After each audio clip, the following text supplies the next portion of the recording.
In today's lesson, we're going to work on a rounding problem. So if we have a problem like this that says, what is 15.495 rounded to the nearest tenth?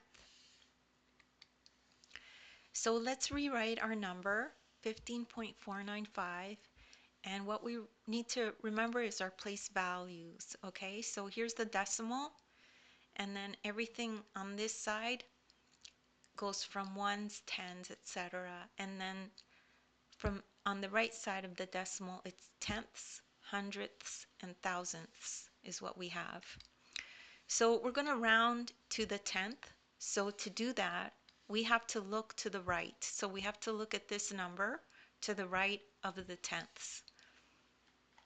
And if this number is 5 or greater, then the 4 in the tenths becomes a 5. So we round up. Okay?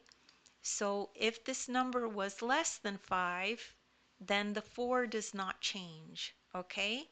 So that's the rule for rounding. So you look to the right and then you ask yourself those two questions.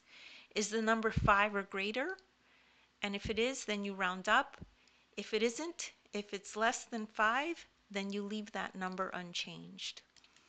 So because we're rounding up, our number becomes 15.5. So this 4 changes to a 5. And then to finish the rounding, you have to add trailing zeros.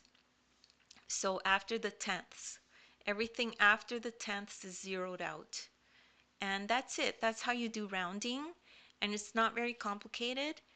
If you didn't get that right away, you could just rewatch the video. As well, you could take a look at the description. I have links there to other videos of mine that I've done that are similar.